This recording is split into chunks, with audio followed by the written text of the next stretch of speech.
Major ডালিম বলছি। অদ্য সকাল হতে খন্দকার মুশতাক আহমদের বরিষ্ঠ নেতৃত্বে সামরিক বাহিনী ক্ষমতা দখল করিয়াছে। শেখ মুজিব ও তার খুনি দুর্নীতিবাজ সরকারকে উৎখাত করা হইয়াছে। এখন হতে সারা দেশে সামরিক আইন জারি করা হলো।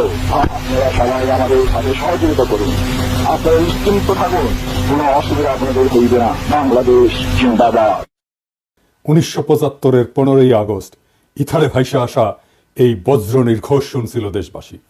প্রবল প্রতাপশালী শেখ মুজিবের শাসনের অবসান হয়েছে, সারা দেশে কারফিউ জারি হয়েছে। কিন্তু কি অবাক ব্যাপার, কারফিউ ভেঙে দলে দলে উৎফুল্ল জনতা নেমে আসছে রাস্তায়। চারিদিকে মুক্তির আনন্দ, এক বর্বর স্বৈরাচারের পতন হয়েছে। তারপর সন্ধ্যাবেলা খন্দকার মোস্তাকের পাশে কোমরে রিভলভার গুজে যেই অফিসার শপথ নেওয়াতে যাচ্ছেন তিনিই ছিলেন মেজর ডালিম। মেজর ডালিম রাতারাতি হয়ে উঠছিলেন নায়ক, সাহসের প্রতিমূর্তি। তারপরে 75-এর সব বীরকে পাঠানো হলো নির্বাসনে। সে আর এক আলাপ আর একদিন করব। এরপর তিনি শুধু নামই ছিলেন ইতিহাসে। ওনার সাথে আমার প্রথম যোগাযোগ হয় 2019-এ প্যারিসে আসার পরে। ওনার সাথে চ্যাটিং হতো। ওনার একটা ফেবু আইডি ছিল ফ্যালকন আইজ নামে। নানা বিষয় আলাপ হইতো, ব্যাপক পড়াশোনায় ভদ্রলোকের। আমার সাথে ফোনে বা ভিডিওতে কখনো কথা হয়নি, তবে আমার ঘনিষ্ঠ সার্কেলের অনেকের সাথেই নিয়মিত কথা হইতো। আমি কথা বলতে চাইছিলাম, উত্তরে বলছিলেন বলবো সময় হইলেই। আমার স্বাধীনতা উত্তর বাংলাদেশ বইটা প্রকাশিত হইলে পড়তে চাইছিলেন, আমি পাঠাইছিলাম সুইডেনে ওনার এক শিষ্যের কাছে। উনি বই পাইয়া বই হাতে ছবি পাঠাইছিলেন, এটা নিশ্চিত করতে যে ওনার কাছে পৌঁছাইছে। আমি আমার সার্কেলে ওনারে বড় ভাই বলে ডাকতাম। জিজ্ঞেস করতাম, বড় ভাই কেমন আছেন, কি বলেন। কোনো রাজনৈতিক পরিস্থিতিতে জানতে চাইতাম বড় ভাইয়ের রিডিং কি। একটা সময় খেয়াল করলাম উনি ভুলে যাইতেছেন জিনিসপত্র, ডাক্তারি ভাষায় যাকে বলে কগনিটিভ ডিজিজ। তখন থেকে ওনাকে বলতে শুরু করলাম বুড়া। তো জিজ্ঞাইতাম বুড়াটার খবর কি। যাই হোক, উনি নাকি বলছেন যে উনার বয়স 75 বছর, আসলে উনার বয়স 78 বছর। উনার জন্ম 1946 সালে উইকিপিডিয়ার তথ্য অনুসারে। 64 সালে বিমান বাহিনীতে যোগ দেন ঠিক 18 বছর বয়সে। বুড়া বয়সে 3 বছর কমায় বলছে আর কি, আমার অনুমান ভুলে বলছে। এপিসোডের স্ক্রিপ্ট লিখতে লিখতে ওনার ছবিটা খুঁজতেছিলাম, যে ছবিটা দেখাইলাম, আমার বই হাতে ছবিটা পাইতেছিলাম না। তো সুইডেনের বাইরে ফোন দিলাম, তো উনিও খুঁজতেছেন। এর মধ্যে বুড়া ফোন দিছে ওই সুইডেনের বাইরে। তো উনি যখন জানলেন যে আমি লাইনে আছি, উনি স্পিকারে দিলেন, আমি শুনতেছি। উনি বলতেছেন, আমাদের দুইজনকে স্পিকারে দিলেন। উনি জিজ্ঞেস করলেন পিনাকি কি দেখছে আমার লাইভ। আমি বললাম হ্যাঁ দেখছি বড় ভাই। তো সুইডেনের বড় ভাই ওনারা বলতেছেন, আপনি পিনাকির বই হাতে একটা ছবি তুলছিলেন না, আছে ওইটা। আমি শুনতেছি। তো বুড়া বলতেছে, পিনাকি বই লিখছে নাকি, কই আমি তো দেখি নাই। তো রিসেন্ট মেমোরি নাই হয়ে যাইতেছে, আর্লি সাইন অফ আলঝেইমার্স। যাই হোক, বুড়া আমাদের মাঝে আরো অনেকদিন বাইচে থাকেন। ওনার লাইভ এপিসোড করছে ইলিয়াস। এইটাই সম্ভবত বাংলাদেশের মানুষের সর্বোচ্চ দেখা লাইভ। ইউটিউবে একসঙ্গে সর্বাধিক সংখ্যক দর্শকের লাইভ স্ট্রিমের রেকর্ডটা 8 মিলিয়ন। তবে এইটা বাংলা ইউটিউবের সর্বোচ্চ, এটা নিঃসন্দেহ। এবং আমার মনে হয় এই রেকর্ড আর কেউ কখনো ভাঙতে পারবে না। এইবার আসেন এপিসোডের প্রসঙ্গে। বাম, আওয়ামী লীগ আর প্রগতিশীল বিএনপির পুচ্ছে আগুন লাগিয়েছে একই সাথে। যাই হোক, আমি সবগুলা আগুন নিয়ে আজকে কথা বলবো না, কয়েকটা আগুন নিয়ে কথা বলি। প্রথম অভিযোগ কি, মেজর ডালিম নাকি খুনি। আসলে কি মেজর ডালিম খুনি? আসলে না খুঁজে দেখি। বিপ্লবী এবং সৈনিকদের খুনি বলা যায় না, কারণ তাদের কর্মকাণ্ড এবং উদ্দেশ্য সাধারণ অপরাধীর সাথে তুলনা করা যায় না। আদালত যখন প্রাণ নেয় সেটাকে খুন বলা যায়? একজন সৈনিক যখন দেশের শত্রুকে হত্যা করে সেটাকে অপরাধমূলক কাজ? একজন নারী যখন তার ধর্ষককে হত্যা করে ফেলে ধর্ষণের সময়, সেটা কি অপরাধ? না, সেটা না। কেন না? এর কয়েকটা কারণ আছে, বুঝে দেখি। 1 নম্বর কারণ, নৈতিক পার্থক্য, মোরাল জাস্টিফিকেশন। বিপ্লবীরা সাধারণত বিদ্যমান শাসন ব্যবস্থার অন্যায় বা নিপীড়নের বিরুদ্ধে সংগ্রাম করে। তাদের কর্মকাণ্ড একটা বৃহত্তর সামাজিক এবং রাজনৈতিক পরিবর্তনের উদ্দেশ্যে পরিচালিত হয়, বৃহত্তর স্বার্থে। নৈতিক দৃষ্টিকোণ থেকে এটা ন্যায় যুদ্ধ, জাস্ট ওয়ার, এই ধারণার সাথে সম্পর্কিত। সৈনিকেরাও একটা প্রতিষ্ঠিত রাষ্ট্র বা আদর্শ রক্ষার জন্য কর্তব্য পালন করেন। 2 নাম্বার, উদ্দেশ্যের মাহাত্ম্য। এটাকে ইংরেজিতে বলে এন্ডস ভার্সেস মিনস। বিপ্লবী বা সৈনিকদের কর্মকাণ্ডের উদ্দেশ্য ব্যক্তিগত স্বার্থ না, বরং এটা বৃহত্তর সমাজ জাতির জন্য। দার্শনিক ইমানুয়েল কান্ট বা জন স্টুয়ার্ট মিলের মতবাদে উদ্দেশ্যের গুরুত্ব এবং প্রভাব নিয়ে আলোচনা আছে।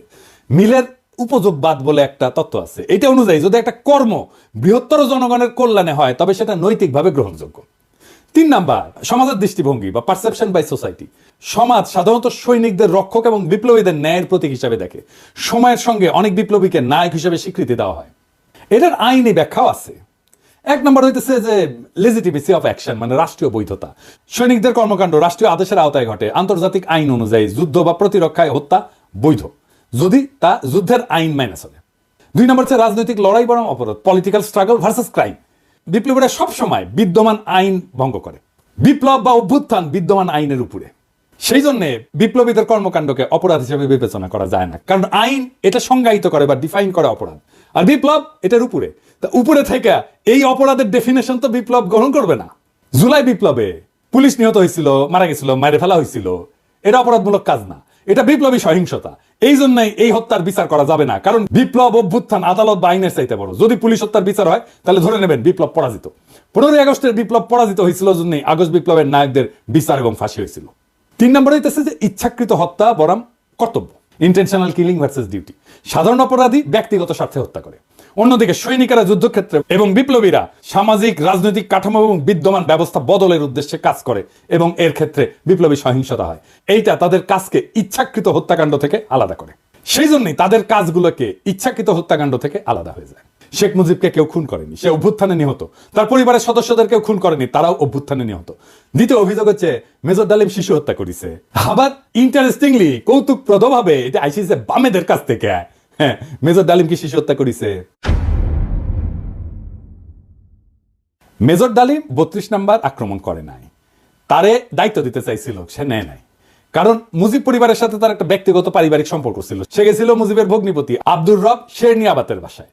সেখানে তার 14 বছরের বয়সী মেয়ে বেবি, 12 বছরের বয়সী ছেলে আরিফ এবং 4 বছর বয়সের নাতি সুকান্ত আব্দুল্লাহ, যেটা আবুল হাসনাত আব্দুল্লাহর ছেলে, ও মারা যায়। আবুল হাসনাত আব্দুল্লাহ হারামজাদাটা পানির ট্যাঙ্কে লুকেছিল, বেঁচে যায়। কিন্তু কথা হইতেছে বাড়ির নারী আর শিশুদের বন্দুকের মুখে ফেলায় পানির ট্যাঙ্কে লুকেছিল কেন হারামজাদাটা? ওইটা জয় বাংলা হইলে তো আরো সুবিধা হইলেনি। যাই হোক, এবার আসেন দেখি মহান বিপ্লবের সময় শিশুদেরকে হত্যা করা হয়েছিল যতগুলো বিপ্লব হয়েছে ইতিহাসে, যেগুলো নাম জানি আমরা, যেগুলো নিয়ে কাইট হয়ে পড়ে যায় বিপ্লবীরা। আসেন সেটা দেখি। ফরাসি বিপ্লবের সময় লুই শার্লস, যাকে লুই সপ্তদশ বলা হয়, মানে রাজা ষোড়শ লুই এবং মেরি আন্তোয়ানেটের ছোট ছেলে, বন্দী অবস্থায় খাইতে না দিয়ে কারাগারে রেখা মৃত্যুর দিকে ঠেলে দেওয়া হয়। যখন তার মৃতদেহ বের করা হচ্ছিল তার শরীরে কোনো মাংস ছিল না, কঙ্কালের উপরে চামড়া। বিপ্লবীরা হত্যা করবে না, কারণ তাদের পবিত্রতা নষ্ট হবে, কিন্তু খাইতে না দিয়া দিনের পর দিন কষ্ট দিয়া মেরে ফেলা যাবে। তো ফরাসি বিপ্লব নিয়ে আধিখ্যাত তো করে সবাই, আবার রুশ বিপ্লব নিয়ে তো বামেরা কাইট হয়ে পড়ে যায় না? যে বামেরা কবে তাদেরকে কইবেন এটা, যে রাশিয়ার জার দ্বিতীয় নিকোলাস এবং তার পরিবারের সদস্যদের বন্দী করে কমিউনিস্টরা। জার কিন্তু তখন ক্ষমতায় না, জারের ক্ষমতা অনেক আগেই চলে গেছে। কমিউনিস্টরা কিন্তু জারের কাছ থেকে ক্ষমতা নেয়নি। কমিউনিস্টরা কেরেনস্কি সরকারকে উৎখাত করে ক্ষমতা নিয়েছে, মানে লেনিন। ক্ষমতা নেওয়ার পরে 18 সালের 17 জুলাই একসাথে হত্যা করে এই জারের পরিবারকে, তার স্ত্রী আলেকজান্দ্রা এবং তাদের 5 সন্তান, অলগা, তাতিয়ানা, মারিয়া, আনাস্তাসিয়া এবং অ্যালেক্সি। লেনিন মনে করছিল জারের পরিবার যদি বাইসে থাকে তাহলে তারা রাজতন্ত্র পুনরুদ্ধারের জন্য কাজ করতে পারে। এই জন্য পুরা পরিবারকে হত্যা করার সিদ্ধান্ত নেওয়া হয়।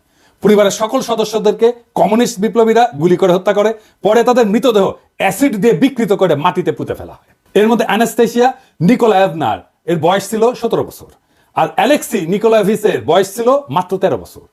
দুই ক্ষেত্রেই প্ল্যান করে মারা হয়েছে অনেক পরে। 15 আগস্টে শিশুরা মারা গেছে কোল্যাটারাল ড্যামেজে, প্ল্যান করা হয়নি যে শিশুদের মারা হবে।